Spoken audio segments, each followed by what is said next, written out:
this video, I'm gonna teach you how to use MSI Afterburner on Intel HD graphics. It's a very easy process, so make sure to follow along. Using MSI Afterburner on Intel HD graphics is simple. You will be able to download and use it without any issues, but most of the features will be disabled because it is going to be integrated graphics. So even though you can do this, there's not much reason to do it. I'm still going to go over the process of downloading MSI Afterburner and how to run it, but like I said before, keep in mind that most of the settings will not be available.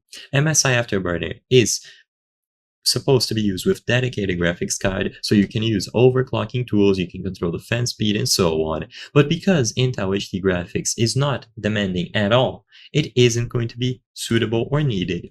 So when you download MSI Afterburner, you will see the standard interface, but most of these dials will be disabled, so they will be grayed out and you won't be able to alter the values.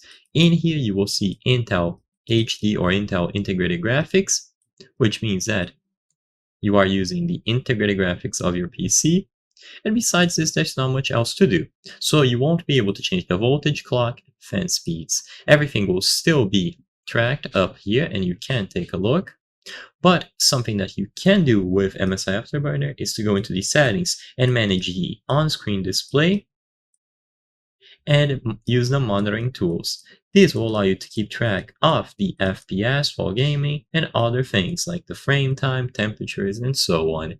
But like I said before, most of the main things that MSI Afterburner is used for will be disabled because they are not intended to be used with integrated graphics and you don't have control over them. But you can still download the tool. So I hope I was able to help you.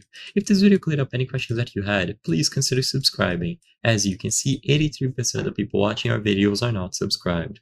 By subscribing, you can help us from the channel make higher quality videos. Thank you for watching and I'll see you on the next one.